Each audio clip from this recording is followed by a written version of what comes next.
Here, I'm the host of the More We Know podcast for the Gen Zs and Millennials. I know I say that. I say it's for the Gen Zs and Millennials. And yeah, although that is the focus, this podcast is really for anyone. But I look back at my time in college and I wish I had something like this. I wish I had a podcast where I could learn from mentors or experts in their industries or, fellow Gen Zs that are talking about real world topics, that are talking about what is a credit card APR, what is investing, what does all this mean? Welcome to the More We Know podcast with your host and social media influencer, Mir. Gen Zs and Millennials. What is going on, everybody? Welcome back to the More We Know podcast. My name is Mir, your host. This podcast is focused for the Gen Zs and Millennials to provide you a mentor in your pocket, where we bring experts from all around the world to provide you real-life mentorship. I was blessed to have many mentors in my life as a 24-year-old that have helped shape my early career, and I want to give back by providing experts from all around the world. And today, we have one of the most remarkable experts, in my humble opinion, Mr. Joe Foster, who is the author of the book Shoemaker, but more importantly, the founder of the company that we all have known to grow and love, Reebok, the billion-dollar plus company. Joe, it is such an honor to have you on today. Thank you for the invitation, Mir. It really is a privilege. And as I said, I know Chicago well. I know America. So it's really great to be on your show today. Thank you so much, Joe. And it's such an honor. And, you've built such a remarkable company, and I really want to get into that. And I know there's a lot of the key principles and stories you share in your book, which you can go get on Amazon right now, which by the way, I highly recommend the audience go get a copy of that book. It is a phenomenal book, especially for us Gen Zs that just graduated college. It's a great read to have. And in addition to your early career, you can't beat it. But Joe, can you, walk us through a little bit of your background? Obviously, you've built a tremendous company, but growing up, your childhood, before Reebok, before the inception of Reebok, where did you grow up? What did your parents do for a living? Well, I grew up in the northwest of England. That's where the Industrial Revolution started, northwest of England. So my grandfather, really, we have to go back to 1895, when my grandfather, he was a cobbler. And as a cobbler, he was also a member of the local athletics club. Not a very good runner, but he did think that if he put some spikes in the bottom of his shoe, maybe that would help him. So in 1895, when he was only 15 years old, he put some spikes in the bottom of his running shoes. And some people say he invented the spike running shoe. And possibly he did. Maybe it was just a process, because in the UK, before that, cricket boots had spikes in the bottom. And it was the same reason. It gave them grip. And this is where he got his idea from. So my grandfather got his idea from his grandfather, which is wonderful. And but he was very good at influencing, something we know a lot about today. And he knew that if he gave his shoes to the right people, he would be able to expand his business. And so by 1904, which is a long time ago, he had 3 world records in his shoes, J.W. Foster. And his company grew. Of course, the problem with the second decade in the 20th century, we had World War I. No shoes made for 5-6 years. But the 1920s, that was probably his Belle Epoque. That was his time. He was supplying, we actually have a letterhead in which he says he supplied all the athletes at the Antwerp Games, Olympic Games. Now, we must remember in 1920, we're talking about athletics. What we know the Olympics as today has expanded tremendously, but these were just athletics, and he supplied all the runners. And also, those runners had to be able to afford to go to the Olympics themselves. They were not supported, sponsored, so they had to go there. But during the 1920s, he has loads of gold medals. And I don't know if you've heard of the film Chariots of Fire. No, I haven't actually. Chariots of Fire were 3 British athletes that won gold medals, and they were immortalised in this film. The music to it you'll probably know, which is by Vangelis. You'll probably know it. And but that was Chariots of Fire. So he had lots of success. However, my grandfather died in 1933, and I wasn't born until 1935. But I happened to be born on his birthday. And my grandmother, she was quite a fiery type, and she insisted that I had brought my name with me. So grandfather was called Joseph William or Joe Foster, and so I am called Joe Foster. And I am growing up in 1935. We have another World War 4 years on. So in 1939, we have another World War, which goes on till 1945. So my young childhood during the war, no lights, bombs dropping on the local cities, Manchester. But you know, when you're young, you don't know any different. It's like, oh, this is normal. So we enjoyed our running around the streets without any lamps on and enjoying life. But in 1945, war is over, the lights come on, and I'm 10 years old. And education, really, we did have education during the war, but it wasn't very clever. It was done in people's front rooms. So really then education became on, and eventually I went to college, left college when I was 17 and joined the J.W. Foster Company. By that time, the company was being run by my father and my uncle. And that was J.W. Foster and Sons. And we were sending running shoes all over. And we had an agreement with Yale University, with the top coaches there, which was Frank Ryan and Bob Gianjack. Both of them have been head coaches. And they were distributing shoes in America. 1 year later, after joining the company when I was 17, at the age of 18, I have to go to do national service. So that's 2 years away from the company in the armed forces.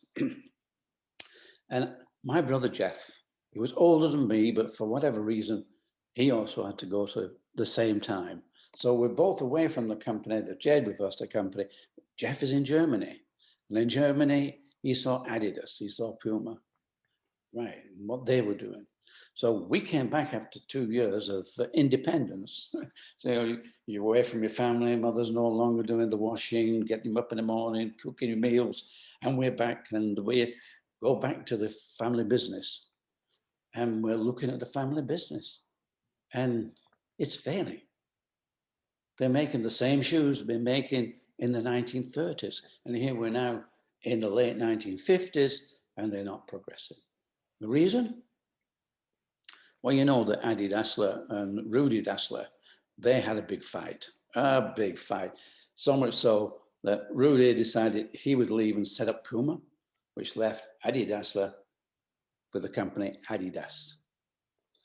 J.W. Foster's, my uncle Bill and my father James, they just were the same. They were fighting, but one didn't leave, so the company didn't go anywhere. The company was stagnant because they just didn't work together. Jeff and myself, we came back from doing our 2 years of national service, and we're looking at them saying, come on guys, you know, what are you doing? We've got to move, we've got to have a plan, we've got to do some marketing, we need to look what's happening with Adidas, and Adidas were beginning to make inroads into the UK market. In fact, by that time, they'd taken over the soccer boot market. They'd really taken that market. Well, father and uncle, they just didn't listen. So in 1958, Jeff and I left the company and set up our own company, Mercury Sports Footwear. Wow. Okay. And at this point, you were how old? At this point, I was 23, and my brother Jeff, he was 25. What could go wrong? And it's remarkable because you look at the generation now, obviously the listeners of this podcast are right in that age range between 20, 25, 26. And here you are at 23, starting your own company. Yeah, that's a good age. And that's the time to be an entrepreneur. That's the time, because you're fearless. You know, you're young, you're just getting onto your feet, you're fearless. If you fail, it doesn't matter. You can get up, you can go again. So good age, really is. So, and would you, again, because I want to get into this story, and I know a lot will be in the book for the people when they go buy it, but would you, recommend a Gen Z that's battling, they just graduate college, they're 23 years old, 22, and they're deciding, I really have conviction, I really want to be an entrepreneur, but I don't know if I have the capital or the experience.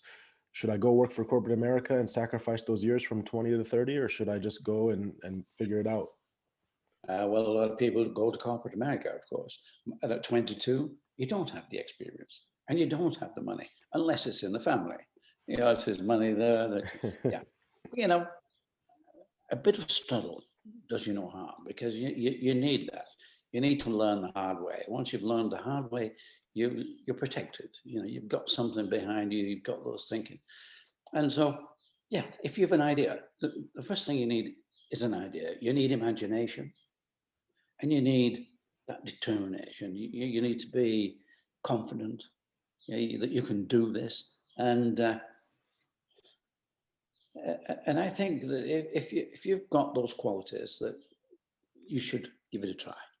You should really get out there and give your idea a really good try. Don't take too much advice, because if you ask for too much advice, you will certainly be put off. You'll certainly find out that nobody has the answers that you're going to find. If they had, they'd be there. You've got to find those answers yourself. That's powerful. And it seems like unequivocally you learned a lot of those answers from trial and error through experience and what you built. So, at 23, what were some of the key lessons that you learned early on? Because I'm sure you guys were so motivated to start this company, but what were some of the early, smacks in the face where it was like, where you were, Well, I guess the first thing that we learned is that the family business would not continue. My father had said, look, when I've gone and your uncle have gone, the business will be yours. And all we could say is, well, okay, Dad, we don't want you to go. We want you to stay around as long as you can do. But this business will be gone long before you, unless it changes. But it didn't change. So the lesson we learned is, if you're going to do it, get on with it. Get on with it. Make your mind up. Just get on with it and make it happen. So we did that. I think having spent 2 years away from the family in doing national service helped tremendously, because we'd developed that bit of independence. We could think for ourselves. We didn't ask the parents, what do we do? What do we do? No, so I think that helped. And so the first lesson was, if you believe in something, you must take that opportunity. And that's the first thing. The rest we learned as we went. we didn't have that much money. We had to find a place to build our new factory. And it was a very, very old, rundown brewery. And we could only use the middle floor because there were no windows on the bottom floor, and the top floor really, it did have a roof on, but with that many holes in the roof, the rain was coming in. And we're in the north of England where it rains a lot. It rains a lot. Wow. So we had buckets, tins, everything all over the place just to catch the water. And it was almost a daily exercise to go up there and collect the water and pour it out. So it didn't land onto the floor where we were working. So that was an early lesson. The next lesson is that we were doing nicely. We were making money, making shoes. We advertised in magazines, and we had some agents to sell our product. And but our accountant said, "You're doing nicely. You're making money." Oh, great! You're making money. You better register your name.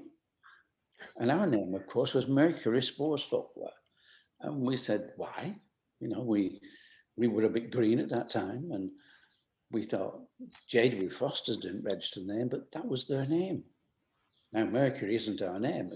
So he explained why we needed to register the name, because if somebody else liked our shoes and started making Mercury shoes, we'd have difficulty stopping them.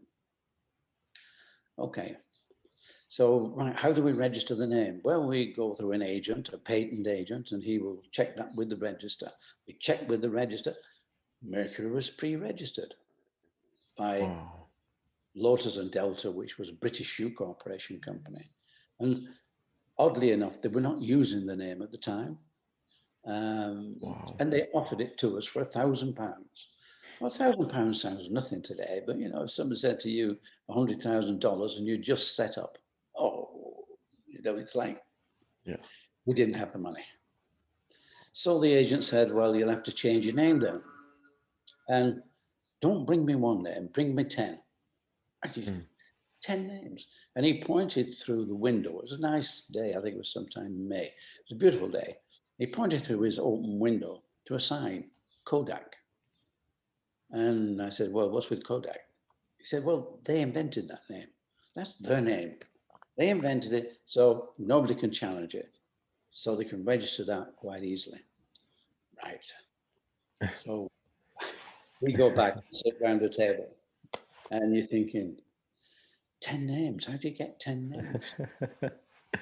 And names like Cougar, Falcon. You're thinking, these are sort of aggressive animals and birds, and maybe that's good. But let me take you back to 1943. This was right in the middle of World War II. And nobody's traveling, a bit like COVID. You can't travel. Nobody was traveling much, but they had local events. And I won a race at this local event. I think it was a 60-yard race. I won a race. And I'm 8 years old. 8. And I win the race. And I go to collect my prize. And what do I get? A dictionary. And I say, guys, where's the football? Dictionary.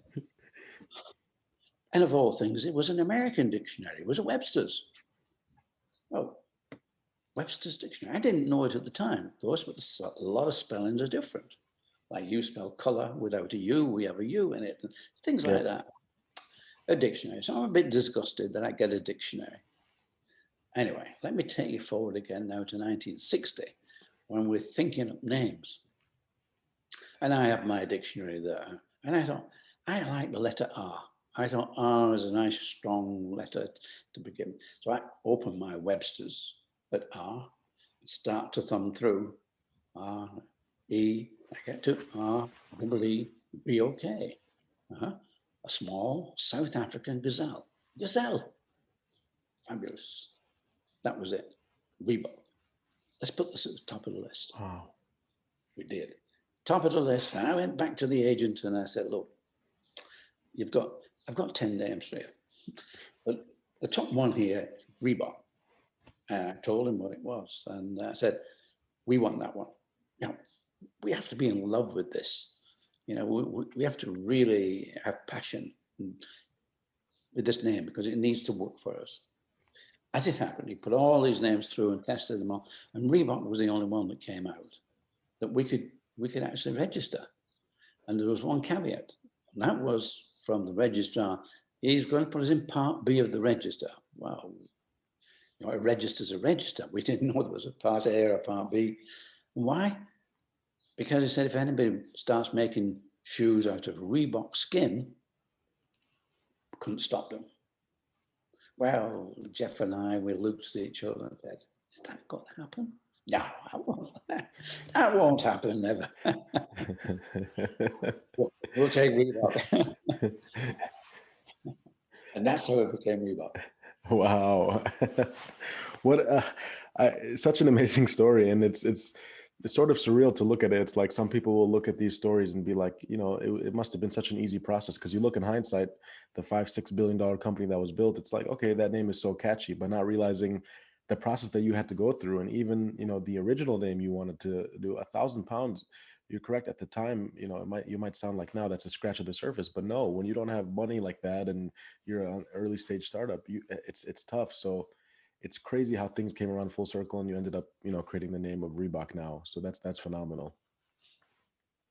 Right. Yes, it is. But, and that's probably our first real piece of luck. And I feel like, would you say in building a company, hard work unequivocally triumphs all, so to speak, but would you say there is a piece of luck and timing? I know in the book you talk a little bit about it, but and what aspect does luck play into a little bit into, building a business or timing?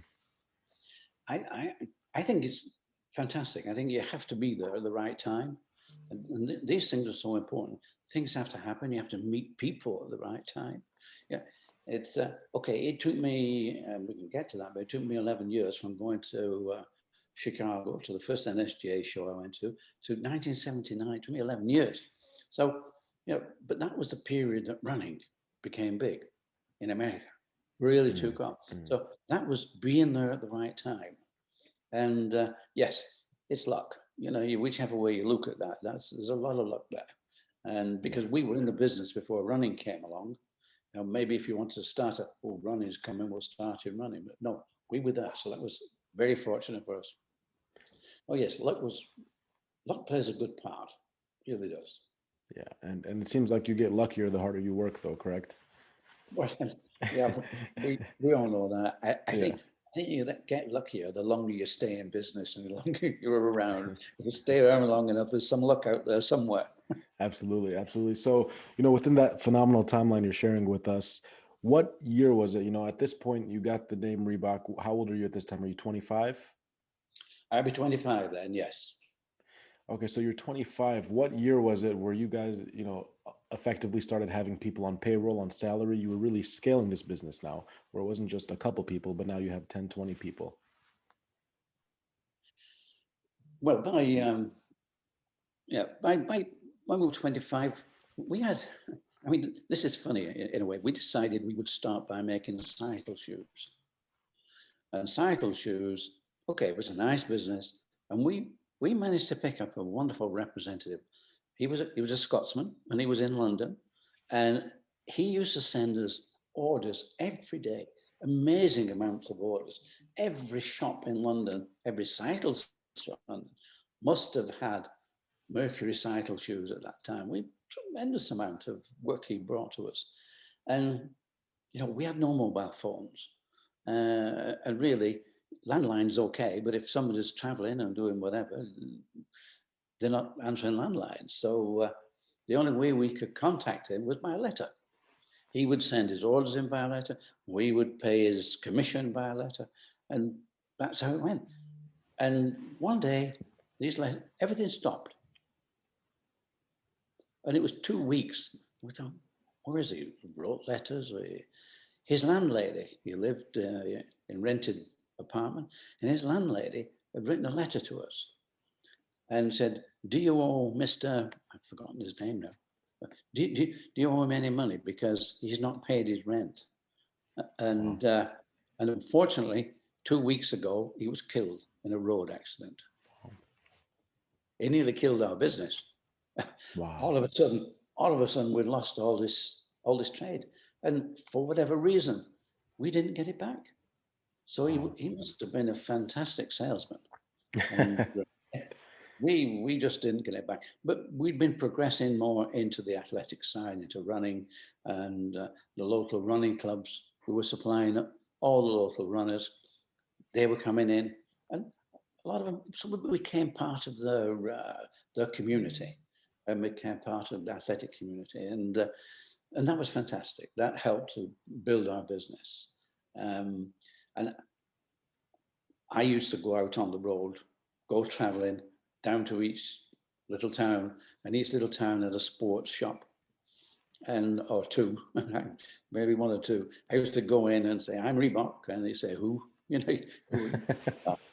Reebok, yeah, I've got good shoes. And he'd look at me and say, well, I've got Adidas and I've got Dunlop.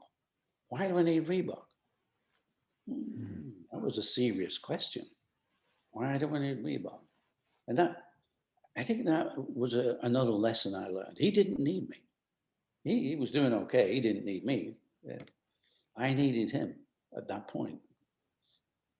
But we were very fortunate in the UK. We had about 300, maybe 400 athletic clubs.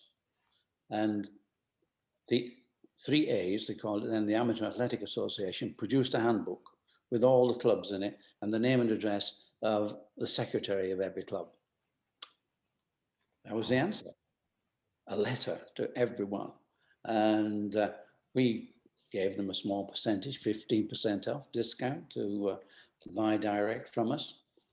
And we said, if anybody wants to become an agent in the club, they can take the 15%. We got a lot of agents.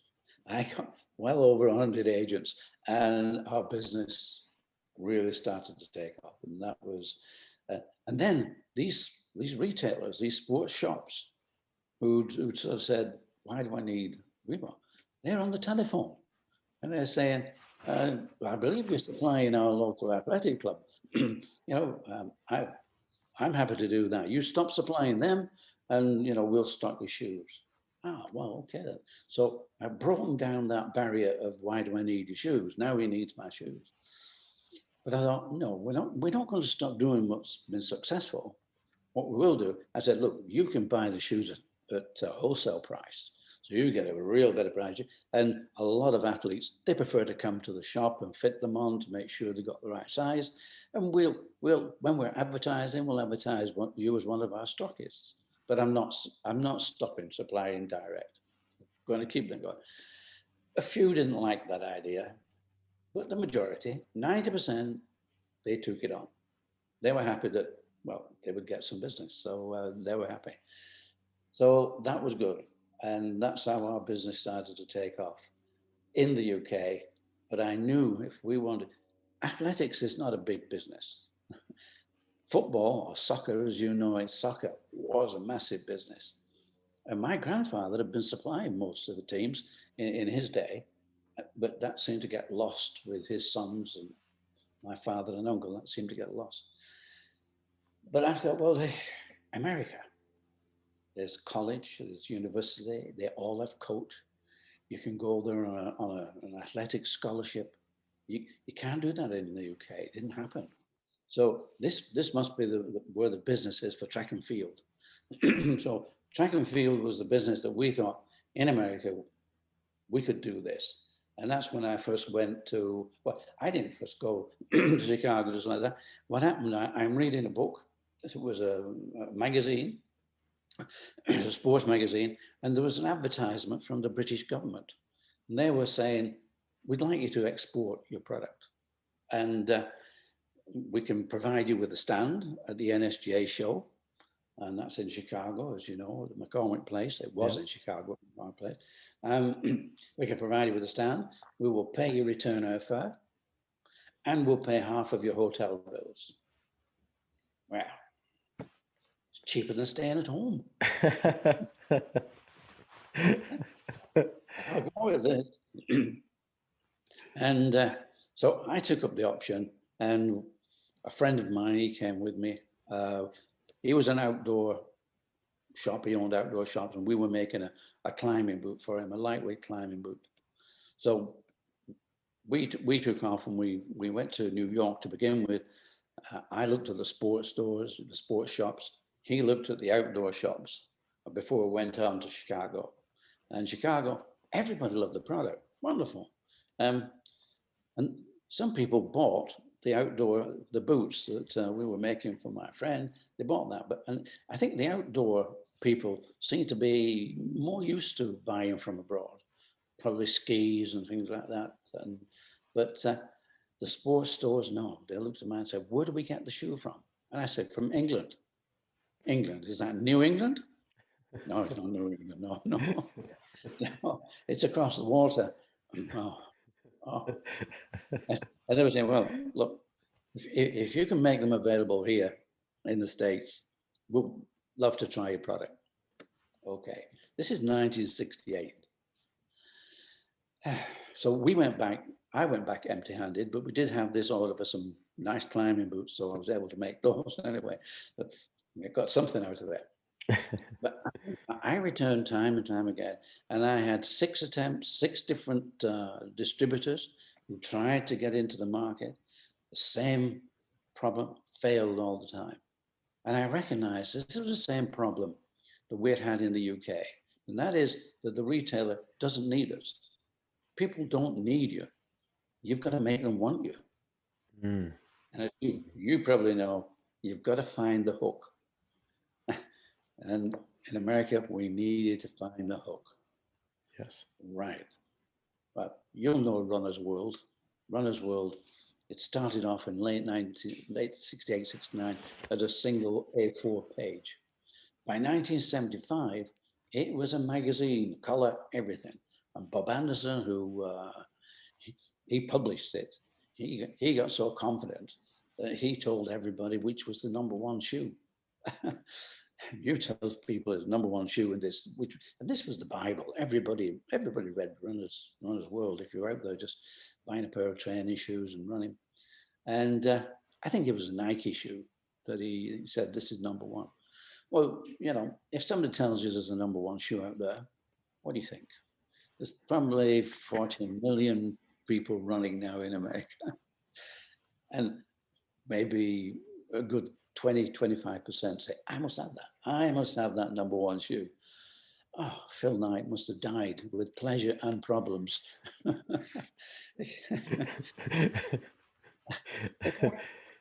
How do you get I mean, the orders must have been absolutely ginormous, really fantastic. And he is importing from Japan. How does he get the Japanese to increase the production and then he has to finance it? Big problem. By the time he wound up his company, Bob Anderson, we've nearly gone another year, and Bob Anderson's telling us everybody, this other shoe is number one now. So that was confusion for the whole business because you've just got one lot of product in the business going somewhere else. So I don't know whether Bob himself decided he'd change it or whether somebody come along and said, Bob, you got to change this, you're killing the business. Right. So he changed it to star ratings. 5-star, that's good, but you could have 4 or 5-star shoes. And so you went 3-star, 2-star. I knew we could make a 5-star shoe. I knew we could do that. To make a number one, no, it's a bit too difficult to persuade Bob Anderson that we were number one. It was like, you know, he got Nike, a Tonic, he got New Balance, so many people all in there. But we knew we could make a 5-star shoe. We knew the process. And so 1978, we designed the Aztec and we tried it out at the Commonwealth Games in Edmonton. Fantastic. We got a bucket load of medals. We really did well with that. And so by February of 1979, NSGA show again, McCormick Place, I'm ready with my shoe, which I was sure was going to be a 5-star shoe in 1979. The ratings came out in August. That was the August edition. So we're in February, it's a long time to go. But Kmart drop in and say, we want 25,000 pairs. Oh, right. Because things were moving along pretty fast. That's about 6 months work for our small factory. And like, okay. But he said, we want a better price. And that meant going to Korea, meant going to the Far East. Fortunately, I'd made contacts because I knew that things were going in that direction. And so we had a contact now who was sourcing in South Korea. So I thought, right, yeah, we can do this. That's okay. Right. But also at the show, Paul Feynman came along. Paul Feynman, he was one of my gatekeepers. Mm. Paul Feynman, he ran Boston Camping, which was an outdoor company. And I could tell, you know, he's a great chap to get on with. He still is a great chap to get on with. But I could tell that he was pretty much fed up with doing what he was doing, selling tents and fishing lines. He'd been doing it for 10 years with his brother and his brother-in-law. And they had this company. And yes, it's the same, we're going around the same pond time and time again. And so he's saying, I'd love to be a distributor. Yeah, okay. He said, but we need you. We need that 5-star shoe. I said, look, see it, 5-star. Yeah, it's not 5-star, is it? I said, no, you don't need to believe me. We can wait till August. He came over to the UK. Was a bit disappointed with the size of our factory because he thought, well, how are we going to manage this? But he wanted to see what we were doing in the UK, how our shoes. So we took him to 3 events. And what would you expect when somebody said, take me to an event to see Reebok? we knew who would win it, and we knew we'd have a lot of shoes. So we got the winner on all the events, and we got 25% of the people taking part wearing Reebok shoes. So yeah, anyway, Paul liked that, but you know, he said, we're just going to have to wait. Love to it, but have to wait till we get the results. I also went to see Kmart, and it convinced me that Kmart, if we didn't sell enough product out of every square foot that they put our product in, that would be our first order and our last order. you know, they just work on whatever works financially with the footage and space. But Paul, I like Paul. You get on with people, don't you? And Paul is a great guy, and I could get on with Paul very well. And I'd been over and seen Boston Camping, a nice little outfit there. He had his head salesman, Jim Bartley, his brother and his brother-in-law. They were together. And it's a nice little operation. Okay, so we're getting up now. It's the end of July. The last week in July, always the edition comes out the week before the month it's due for. So I'm on the phone on the last week in July to Paul. I say, Paul, can you get down to a kiosk and pick up Runner's World, see how we did with the ratings? Okay. Took him an hour. An hour later, he comes back. I said, Joe, Aztec, 5 stars, you got it. That was it. We'd sort of got the hook. You know, we'd opened the gate. That was fantastic. We got the key. And he said, but also because apart from Aztec's a training shoe, and that's the bulk style of the training shoe. We had a racing shoe in there and a spike as well. I think it was Midas was the racing shoe, and Inca was the spike. He said both Inca and Midas also got 5 stars in their category. So we're landing in Boston with 3 5-star shoes. Wow. That must have been the most amazing thing for that to come full circle like that. It was, well, like you say, your luck, your timing, but apart from luck and timing, Aztec wasn't luck. Aztec we knew. Aztec we knew our product. And I think anybody who's doing whatever they're doing, if they're in a business, know your product, absolutely. And know everybody else's product, know exactly who you are on the market. And so that was really good for us. We know the market was America, that's where the volume was, and we knew the shoe. So yes, we got that. And that started our nice company, being a running company in America. But that's not what made it grow. What made it grow was aerobics. Really? Yeah. So we're having a nice company. And then we had a tech rep called Angel Martinez. He's another gatekeeper. Arnold's a tech rep in Los Angeles and all around there.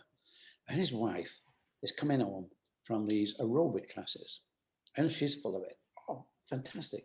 And I said, whoa, what are you doing? Well, it's aerobics. And he said, what's aerobics? He said, well, we're actually exercising to music, and it's fabulous. Arnold is intrigued. Must go and see this. Yeah. Can I come to your next class? Yeah, come down to the next class. He does. What does he see? He sees the instructor up there at the front wearing a pair of trainers. Half the class are wearing trainers. The other half, no shoes, just barefoot, maybe socks. This for Arnold was a light bulb moment. Wow, why don't we make them a shoe, especially for aerobics, especially for the girls? He's off there. Los Angeles, straight to Boston, have a word with Paul Fireman. Paul, you know what's happening down here in Los Angeles? It's fantastic. This is new. It's real good craze. It's catching on. Fantastic. Paul's saying, whoa, slow down. We're a running company. Okay. And we're doing well, Arnold. We're a running company and we're doing well. What do we want to be doing? Making shoes for a few girls in Los Angeles. It's going to be a craze. It's going to be over in no time. How do you think it's going to catch on? Arnold wasn't put off. Arnold went to the back door and had a word with Steve Liggett. Steve was head of production. And Arnold is also a good salesman. And he sold the idea to Steve. Steve, make me 200 pairs. And Steve did make him his 200 pairs. He got his 200 pairs and he took them back down to Los Angeles. And he gave them to the instructors and some of the influential people. That was it. The girls loved them so much. They weren't just satisfied with wearing them during the class. They would wear them all the time on the street. They'd wear them going to wherever they worked. It was just, and then we see Jane Fonda. Jane Fonda buys, she's buying Reebok for her videos, her fitness videos. Well, the whole thing just went wild, ecstatic. We were a $9 million company at that time. Wow. Next year, we were 30 million. The year after, we were 90 million. Then 300 million. Then 900 million. Can you imagine that growth? In 4 years at that point.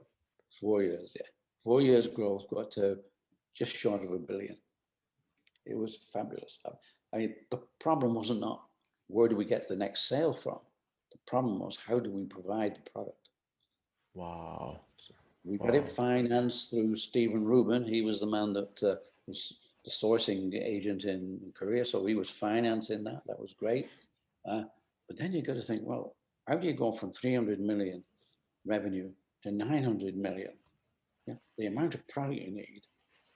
It's a bit like Phil Knight getting his problem of being number one. Nike hit a very bad time. You know, most companies grow and then hit something, and Nike hit this bad. And they had too much stock. They did so much that they had to cut down, and they had to come out of 3 factories. And those 3 factories, we're talking timing, we're talking luck. Just when Reebok needed them, they were there, and Reebok moved in. So, you know, the timing again, the luck. So that's how we got the product. And it's the end of 1989, we were then nearly a $4 billion company. Time for me to retire. I stepped back then. Now I'm at 30,000 feet almost every other week. I'm flying from one place to another. I'm being picked up. I have a limousine waiting at the airport, and that takes me down to the best hotel in whatever town I'm in, and we're eating at the best restaurants. And I'm saying, okay, you know, maybe that's enough. Maybe I should get out. I mean, but before then, we'd taken on the role of, it was a pro celebrity that we used to do in Monte Carlo. And we had somebody who provided us with all the stars. Even Frank Sinatra was there, one of them. But all these stars were coming in, and I was hosting them in Monte Carlo, and for the Princess Grace Foundation. And it was fabulous. Yeah, we knew all these people. And it's in my book, John Forsyth, who was then a big star then. And he'd only met me once. And next time he came in, he said, "Hi, Joe, how are you going on?" And I'm saying, "John, how do you know my name? How can you remember my name? You know, you've all these people." And his answer was amazing. He said, "Joe, that's my job." And he was a great friend for so many years. Yeah, we worked with so many people. But, you know, it had got that big and that size. And so I thought it was time for me to retire. So I retired from the company at the end of 1989. Wow. And I mean, it was such a remarkable journey. And the fact that you just took us through that journey, it's music to my ears. I know people will want to sit back and just listen to that again, because it's such a phenomenal story. I guess one question to ask you, Joe, is, you know, that 4-year period that you talked about where the growth was just skyrocketing, what did that feel like to you to see that growth? Because, you know, it's so beautiful to hear that from where you were in your early 20s, where it's like family drama. Then it's like, okay, we can't even get a name. What do we do? The rejections, the potential failures. What does that feel like to go from that to 4 or 5 billion? Well, you know, the pain was slow because it took almost 20 years, you know, from 1960 to 1980 before aerobics came on the scene. So that is a slow and painful, but you're young, you can take it, and you just keep going. You just keep going. You're trying to find the entrance. And it's a bit like being in a maze sometimes and saying, how do you get out of this maze? How do we work our way through?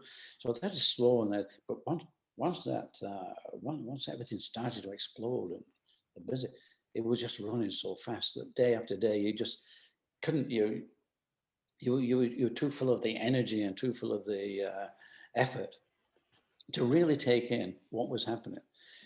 The numbers go from 1 to 9, and after that, it's just a series of noughts. So, and it was fantastic. And then you go, you get into the Hollywood scene, and you're supplying A-listers, you're meeting these people. So I don't say it was overwhelming. I think that it was like a release that we'd been there for so long, trying to get, that we got beyond. And unfortunately, my brother Jeff, he died just as we got into America. Just as we got there, he died. And that changed a lot of things for me. I had to find different ways of running a factory, which was only a small factory now, compared to what we needed. So the brand was moving away from the factory and was moving into something much bigger. So that gave me a lot of problems. But you don't have that much time to think. You just next problem is next. Let's get on with this. And I put on America, and Paul and I, we had a good arrangement. Paul, look after America, which he loved. And he was great at that. Great at America. And I said, I'll look after the rest of the world. So I put on at least another 30 different distributors all around the world. Germany, all of Europe, Germany, France, and Canada. We put all this distribution on and brought all that together. And Paul looked after America, and it worked tremendously. It was really, really, really good for us. But as I say, I had lost Jeff, so I needed people like Paul. Paul was a very good partner, and you need people. I think that's so important as your company grows. You need a winning culture. You need to have that. There are bad days. There's always bad days. Something go wrong, but you've got to accept that as well. It's a problem. Let's get over it. Let's get on and do the next good. And so you need that sort of, you need to transmit the energy. You need to transmit the feeling that we're a winning company and people love us. And, it was a really good time. And if you're starting in business, it can be tough to begin with. But you didn't start in business for expecting it to be easy, because if it's easy, you learn nothing. Yeah. And you need to know the hard times to enjoy the good times. And these are the things. So yeah, and it was great. And okay, I left the company at the end of 1989, but it's a bit like the Eagles and Hotel California. You can check out, but you can never leave. Wow. And that more or less is what happened to me. And I'm still now talking to Reebok, the archive, and and it's good. Yeah, it's been an exciting challenge. Yes. Yeah, absolutely. It is such an inspirational story, and I love that quote there at the end there. If you could go back right now from where you're at today and go to young 23-year-old Joe, any advice you would give him? Well, the only advice I would give him is that you know what's going on in that day. I mean, today, look, we're talking now, how many miles? 4,000 miles, 3,000 miles. Yeah, and it's just like we're up on the opposite side of the table. He didn't have that. Mobile phones now, we can pick it up and talk to anybody, anywhere in the world. Didn't that? So it's technology. Wherever you are now, acknowledge what's different. Back in my day, we had to use what technology there was, and that was the airplane and a handful of American Express travelers checks. That was me on a plane with travelers checks, and off I went and meet people, and then I have to go and meet people. So I'm traveling a lot. Okay, there's nothing like sitting there and meeting. In fact, we met a young American, Casey Adams, only 7 days ago. We met him in Paris. We were sitting down, we had a meal in Paris, and it was a great meeting, and that's lovely, but I'd done a meeting, a Zoom meeting with him much earlier. He just happened to be celebrating his 21st birthday. So he's young. Yeah, I can see obviously you're young, but it's embrace technology and whatever's happening today. And that's what I'd tell myself. Make sure you know what you're doing. Make sure you know where you're going to take life. And then get on with it. Yeah, absolutely. I love the embracement aspect. And what about the fear though? So like, maybe someone's listening and they're so empowered by you. They just bought your book, they're reading it and they say, you know what? I look at Puma, I look at Adidas, I look at Nike. I want to go launch my own shoe company, or I want to go launch my own whatever company. But the fear kicks in of, well, Apple's already doing it, or well, Nike's already doing it. So why should I come in, or how can I do this? What would you say to those people that are scared of the competition? Well, as I said, and we've been discussing, young people are entrepreneurs. If you're in your 50s, you've obviously done something to have a life and settled, you're in a pattern. And at that point, it's more difficult to just sort of throw everything in and go out and become an entrepreneur. That's when you're young. No, you're unbeatable. Jeff and I, we started off 23, 25. What could go wrong? You don't think about it at that time. You're so young, it doesn't matter. If this doesn't work, well, we'll try something else. You've got to have the attitude that we're going to win. And the race isn't over until you've won. And so you just got to keep on and run. Do it, whichever it is.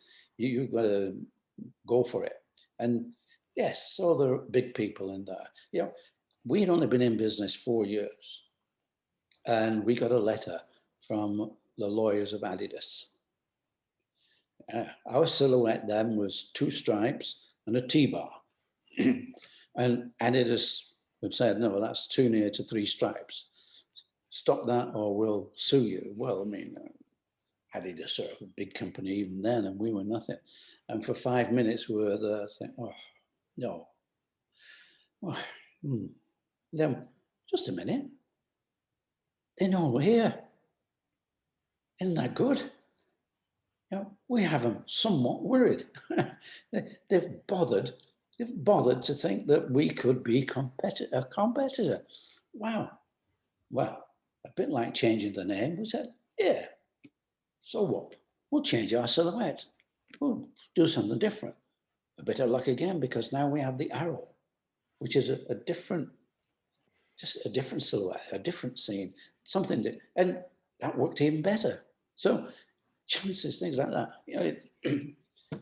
Anybody starting off in life will find that there are obstacles. And, more often than not, you can find a way around those obstacles rather than try and go head on. There's very little to be gained except by the lawyers if you go head on. It's not, if you're a big company, you can go head on because the publicity is good. When you're a small company, nobody will hear about it. You'll just get a big bill. You'll have a lot of trouble paying bills. It's like, who needs that? So, yeah, and you'll get many different types of obstacles, whatever it is, in your way. And if you don't, then I don't think you're doing your job. If you don't get the problems, if you don't find these obstacles, you're probably not doing your job, unless you're absolutely brilliant and you've got something totally and absolutely unique. You've invented something so fabulous. And people do maybe, but your average Joe blogs like me, he just has to battle it. Just get out there, go and do a bit of battling, and it doesn't do you any harm. You meet a lot of people, you make a lot of friends. Fortunately, I don't think I made many enemies. I don't think I was in place where I was making enemies. I don't think so. If I did, I don't know who they are. But a lot of friends, yes, and you lose some friends. I've lost quite a lot of friends at my age, at 86. We've lost a lot of friends in life, but we had a good time. We had a great time, and I think that's what you've got to look at. I had a good time. I was once asked at one of our meetings, What do you think sort of three most important things, in sort of work, and well, yeah, what are the three most important things in business? And I said, well, number one is fun, and number two, more fun, and number three, a lot of fun. And that way, when you do get some knockbacks, you've got enough fun, enough people. And people, very important. Get the right people. Make sure you don't get a bully. When you do, it will happen. But if you get a bully, they're bad for a company, because they want to put some, force something on. They've got to feel part. People have to feel part. People have to feel ownership. You talk to people, and I talk, oh, we were, it's always we were great. It was fantastic. So people have to, you got to make this into, it's not one person. We had thousands of people, and they're all in, they're doing their own things, doing it right. But, and since writing the book, surprisingly enough, I met a lot more ex-Reebok people than I knew when I was there, because everybody, oh, like the book, Joe. And so don't forget, guys, buy the book.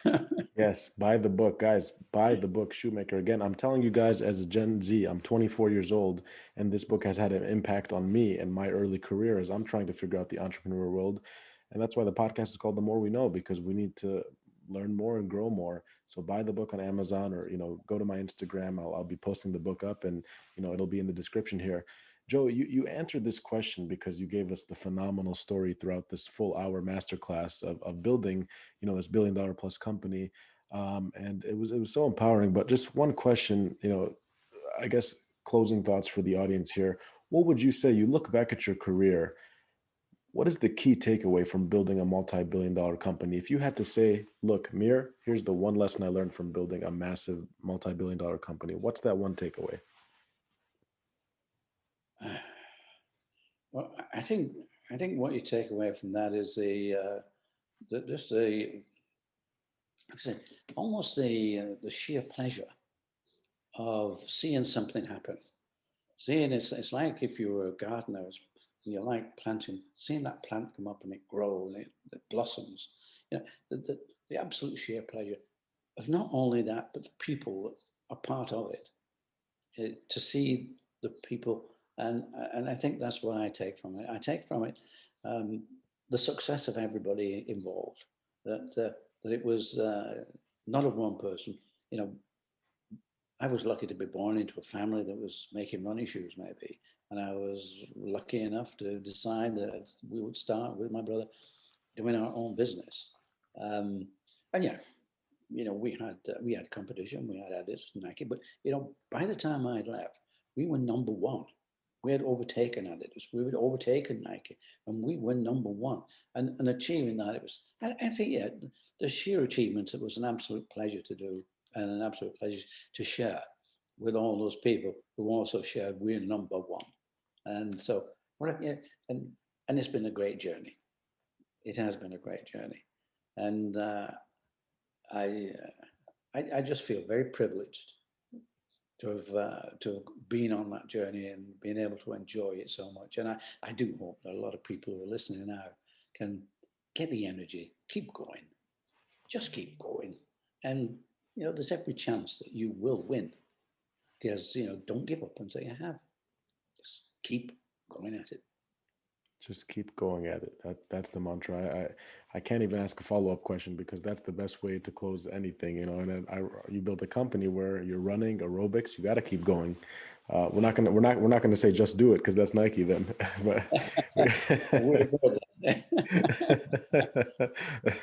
but what a way, and what. Yeah, it's still good, right? Yeah. So Joe, I'm going to post all the links, but if people want to stay connected to see your social media posts or anything else you might be launching, where can they find you? They can find us on LinkedIn and Twitter, Instagram, Facebook. And Facebook. So We'll post all the we're all over. We're everywhere. Yeah, Yeah. we got it. Yeah, that is phenomenal. That is Joe Foster, the founder of Reebok. You need to go read his book, Shoemaker. I'll be talking a bit about it on Clubhouse this week as well. Phenomenal read for any young entrepreneur, or quite frankly, anyone looking to learn about the story of how he built effectively a massive multi-billion-dollar company. Joe, thank you for this hour masterclass that you took with the audience, and I know this will have such a profound impact on so many 20-year-olds around the world. So we really appreciate what you've done today. It's a pleasure. And if I was 20-year-old, I'd be listening to it as well, because I think we did it. We did it. We really did it. And it was great fun. And I think you've got to remember, have fun. But thank you very much. It's been a pleasure. Thank you. Have fun. I love that. Thank you, Joe. That was amazing. I learned so much just listening and asking the questions. Great. Okay then. Okay, Joe. Well, I really appreciate it. I'll email Julie once the podcast is out. And if there's anything I can do, with the book, happy to have you come onto our Clubhouse room. We have probably 20,000 plus members. Whenever you guys want to come on, we'd love to bring you on there in Clubhouse. Anything we can do, because this has been phenomenal. Yeah, Julie can work with you on that one, because I have one goal left, and that is for Shoemaker to become a bestseller in America. So that's the goal, and we're going for it.